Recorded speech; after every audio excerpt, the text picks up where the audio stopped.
വാപ്പച്ചി മാർക്കറ്റിൽ പോയിട്ട് മീനും ഇറച്ചിയൊക്കെ മേടിച്ചോണ്ട് വന്നേക്കണ്. അത് വെച്ച് കാലാക്കി.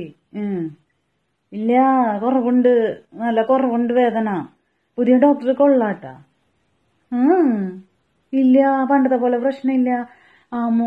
Hello hello hello.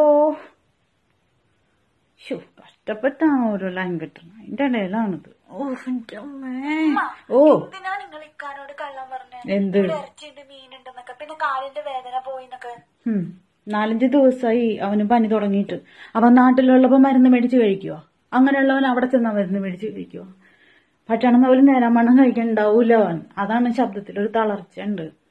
അല്ലേലും ഉമ്മക്ക് കാലുവേദന ഉണ്ടെന്ന് പറഞ്ഞു കഴിഞ്ഞാൽ അവൻ പോയി അധ്വാനം ചെയ്യും ഓവർ ടൈം എന്ന് പറഞ്ഞിട്ട് ഉമ്മനെ നല്ല ഡോക്ടറെ കാണിക്കാനായിട്ട്. മരുഭൂമിയിൽ ജോലി ചെയ്യണ മക്കളുടെ ഉമ്മമാർക്ക് അറിയാം അവരുടെ വേർപ്പിന്റെ വില. അവർക്ക് ഇറങ്ങൂലടാ അവരവിടെ പട്ടിണി നടക്കുമ്പോ.